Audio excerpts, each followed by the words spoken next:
बोलिए भागवत स्वरूप भगवान की जय। सूरज नारायण भगवान की जय।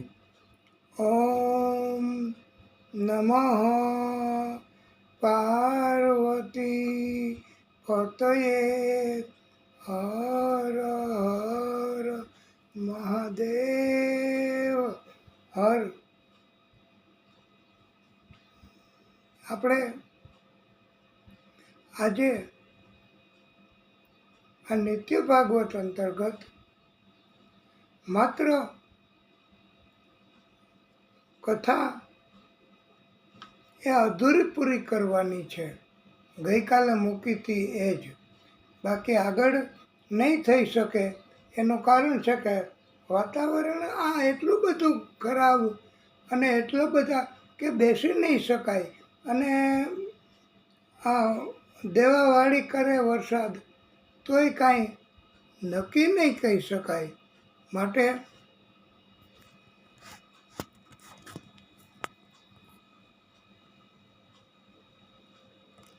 આપણે ગઈકાલે કપિલ ભગવાન એનું પ્રાગટ્ય કર્યું, અને ગઈકાલે કપિલ ભગવાન એમણે એની માતા દેવહૂતિને બોધ આપ્યો છે. એ કપિલ ગીતાના નામથી ઓળખાય છે, અને કપિલ ગીતા એ મુખ્ય સાર આપણે કહેવાનો છે. જીવન દરમિયાન વિષયોમાં આસક્તિ રાખવાની બંધ તો જ થાય એવું છે કે જો આપણે પરમાત્મા તરફ હે માતા પ્રેમ રાખીએ. પરમાત્મા તરફે પ્રેમ આપણને બધા જીવોને જો થઈ જાય તો મોક્ષ પ્રાપ્તિ થાય છે.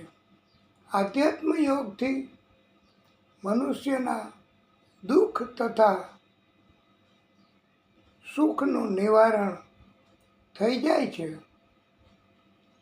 કુસંગ થાય, દૈત્યો, સ્વાર્થી, અભિમાની એનો સંગ થાય તો દુનિયા, પરિવાર તથા સભ્યો તરફે આપણને લાગણી થવા માંડે, અને એના બંધનમાં આપણે ફસાવાનું રહીએ.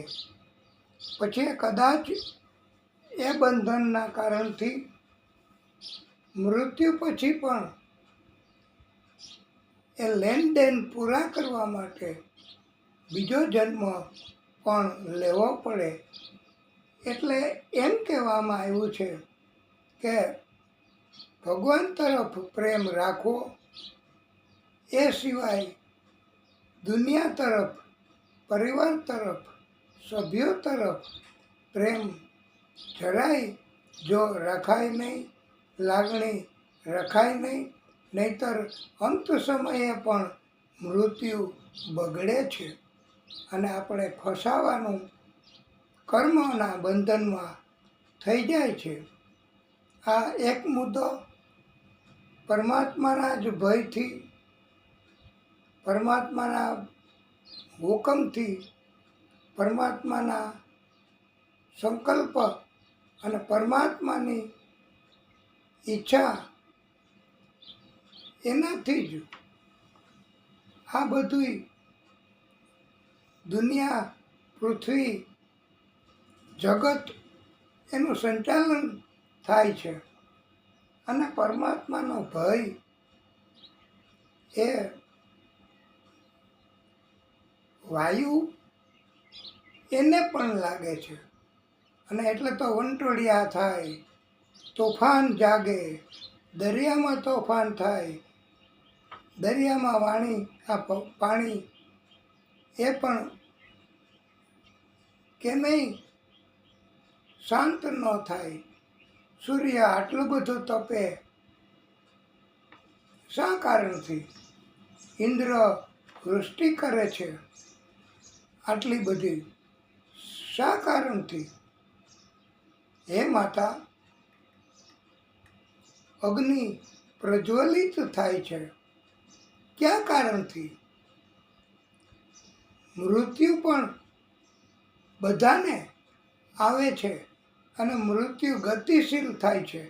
મૃત્યુ તરફ અથવા તો મૃત્યુ એ જીવ તરફ ગતિ ન કરે અને સ્ટોપ થઈ જાય એવું ક્યારેય બનતું નથી. સૂર્ય તપે નહીં એવું ક્યારેય બનતું નથી. અલબત્ત એનો તાપ આપણા સુધી ન આવે એ વાત અલગ છે. ઇન્દ્ર વૃષ્ટિ કરે એ પણ કોના કારણથી, કોના ઓર્ડરથી, કોના ભયથી? એ પરમાત્માના જ ભયથી, આદિશક્તિના જ ભયથી. અગ્નિ પ્રજ્વલિત થાય, ગમે ત્યાં આગ લાગે, જંગલો બળી જાય, એ કોના ભયથી, કોના કહેવાથી? અને શા માટે આ બધું થાય? નિયમ મુજબ, નિત્યક્રમ મુજબ, અને પાછું શાંત થઈ જાય એ બીજો મુદ્દો છે કે પરમાત્માનો આદિશક્તિનો ભય એવો છે કે એના ભયના કારણથી જ આ બધું થાય છે. પરમાત્માનો ભય ઇન્દ્ર, સૂર્ય, વાયુ, અગ્નિ, મૃત્યુ બધા તત્વો એને લાગે છે. અને તો પછી આપણે પરમાત્માથી ભય કેમ ન રાખવો? આપણે પરમાત્માથી શા માટે ન બીવું? હે માતા, આપણે પણ પરમાત્માના ભય એને તાબે થવું પડે અને પરમાત્મા કહે એમ જ આપણે કરવું પડે. અને પરમાત્મા એનો હુકમ, એની ઈચ્છા, એના નિયમો એ બધાનું પાલન કરવું પડે. આપણે બધાય મનુષ્યોએ અને બધાય જીવોએ, બીજા બધા જીવ તો કરે જ છે. એક મનુષ્ય એ જ વારે વારે અથવા તો ઘણી વાર એ કોઈ પણ બીજો સંગ થાય કે નશો થાય તો એને ભય લાગતો નથી. લાગતો તો હોય પણ એ ભય વ્યક્ત કરતા નથી. અને મને ભય નથી, હું પરમાત્માથી કે હું ભગવાનથી બીતો નથી, હું મારું ધાર્યું કરું છું. પછી ભગવાનને જે કરવું હોય તે એ તો ત્યાર પછી કરશે ને, મૃત્યુ પછી. માટે મારે પણ વાલા ભક્તો એવું નથી હોતું. ભગવાનનો ભય આપણે સતત રાખવો પડે. જીવન પર્યંત આપણે ભગવાનથી ભય રાખીને પછી જ જીવનની ગતિ અને જીવનના કર્મ કરવા પડે. તો જ આપણે સત્કર્મ અને ભક્તિ કરી કહેવાય. સતત ભક્તિ કરીએ તો આપણને પરમાત્મા એનો કોઈ જાતનો ભય સતાવે નહીં. કારણ કે ભક્તિ એ પરમાત્માની સાથે સંકળાયેલ છે. ભક્તિ કરવાથી આપણને પણ ભયમુક્ત બનાવવા પરમાત્મા અને એની લીલા થાય છે. અને અંત સમયે કોઈ મૃત્યુનો પણ ભય આપણને રહેતો નથી. એનું કારણ કે આપણે ભક્તિ કરવી, પ્રેમ કરવો પરમાત્મા તરફ, બીજે ક્યાંય આસક્તિ રાખવી નહીં.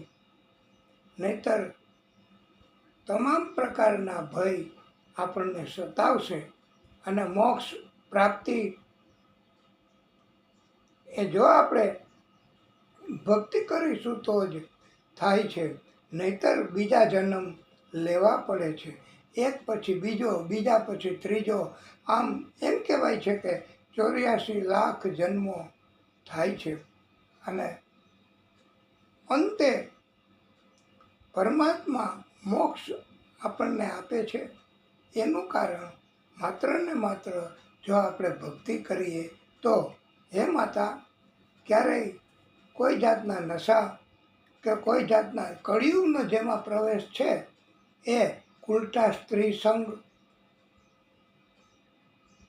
ન કરવો, જુગાર ન રમવો, હિંસા ન કરવી, કપટ ન કરવું. આ કરવાથી હે માતા આપણે એકબીજાએ અવળા કર્મો કરવા પડે છે અને કર્મોમાં જોડાવવું પડે છે. માટે મોક્ષ પ્રાપ્તિ આ જન્મમાં થાય એવા ઘણા દાખલા અને એવા ઘણા જીવો એને પરમાત્માની કૃપા થઈ છે. અને ભાગવતમાં પણ આવે છે, લખ્યું છે કે મોક્ષ ગતિ એ જીવનનું બધાયના જીવનનું, મનુષ્યના જીવનનું અંતિમ સોપાન હોઈ શકે. હે માતા, કપિલ કહે છે, ભગવાન કપિલ તો ન કહેવાય પણ કપિલ ભગવાન કહે છે કે આ 25 તત્વોનું શરીર બન્યું છે. એ આપણે માત્ર ટૂંકમાં જ અહીંયા કહેવાનું છે. ચિત્ત તત્વ એ 25મું તત્વ છે. 24 તત્વોનું શરીર આ બન્યું છે. એમાં કાળ તત્વ ઉમેરાનું. કાળ તત્વ એને આપણે જીવ તત્વ પણ કહીએ, એને આપણે ચિત્ત તત્વ પણ કહીએ કે આ શરીર છે એની અંદર પણ એવું કંઈક છે કે જે આપણી વાત સાંભળે, કાન મારફત સમજે અને એનું અમલીકરણ કરે છે. આ ચિત્ત તત્વ વગર અંદર જે બિરાજમાન છે એ ભગવાન એનું તત્વ છે. આપણા શરીરમાં બધાયની અંદર ભગવાન બિરાજમાન છે. અને એના વગર જો આ ચિત્ત તત્વ નીકળી જાય શરીરમાંથી તો એની કોઈ કિંમત રહેતી નથી. માત્ર શરીર એ ખાલી ખોખું રહે છે, એનો નાશ પછી કરી નાખે છે. માટે શરીરમાં રહેલા ચિત્ત તત્વ, જીવંત તત્વ 25મું છે, એની જ કિંમત છે. અને હે માતા, વધારાનો ઉપદેશ એવો છે કે ગર્ભમાં જીવનો પ્રવેશ, એનો વિકાસ, એ બાબત પણ તમને સમજાવવાનું છે કે જ્યારે કોઈ પણ નારી, મહિલા કે જીવ એ ગર્ભ ધારણ કરે એને ગર્ભાધાન કર્યું કહેવાય છે. અને ગર્ભાધાન થાય પછી ક્યારેય ગર્ભાધાન થાય પછી અમુક સમય ગર્ભમાં જીવ આવી જાય પછી એ જીવને પણ રહેવું પડે છે. તો ગર્ભની અંદર જન્મ થાય એ પહેલાં જીવનો વિકાસ, એના શરીર કેવું છે, કેવા પ્રકારનું છે, કોનું છે, નારીનું છે કે નરનું છે કે બીજા કોઈ જીવનું છે, એનો વિકાસ થાય પછી ખબર પડી જાય છે. તો આ ગર્ભની અંદર જીવને કોણ ધ્યાન રાખે, જીવનું કોણ પાલન પોષણ કરે? આપણે કાંઈ એનું ઢાંકણું, એનું બાયણું ખોલી અને અંદર ખોરાક મૂકી અને પાછું બાયણું બંધ કરી દેતા નથી. ગર્ભ એ આવું દ્વાર કે આવું પાંજરું નથી.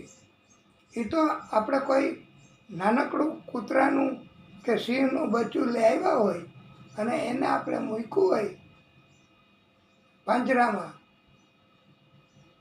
કે પેટીમાં, તો એનું નાનકડું બાયણું ખોલી કે એ પાછું ભાગી ન જાય, નીકળી ન જાય, એમ આપણે અંદર આ મૂકીએ અને એમ છતાંય ખોરાક એવું બધું આપી શકાય, પણ એના કારણથી એનો વિકાસ થાય. પણ મનુષ્ય જીવ એના ગર્ભમાં જીવનો વિકાસ કોણ કરે છે? દરરોજ કોણ એના પાલન પોષણ કરે છે? માત્ર ને માત્ર કુદરત અને આદિશક્તિ એ જ કરે છે. માટે હે માતા, આ મનુષ્યએ જગતમાં અવતરણ કર્યા પછી, જન્મ લીધા પછી ક્યારેય અભિમાન કોઈ પણ પ્રકારનું પોતાની જાતનું કે બીજાના વિશેનું કરવાનું નથી. સ્વાર્થ રાખવાનું નથી. સ્વાર્થના કારણે કોઈનું કાંઈ લઈ લેવાનું નથી. આ કુદરતના જે તત્વો, કુદરતના જે નિયમો છે એનું પાલન બધાય જીવોએ કરવું પડે છે. એ ફરજિયાત છે.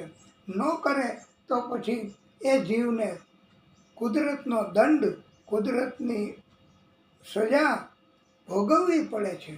અને અકસ્માત, કોઈ પણ પ્રકારની ઈજા, કોઈ પણ પ્રકારની ઝઘડા તકરાર, લડાઈ, એ બધું સહન કરવું પડે છે.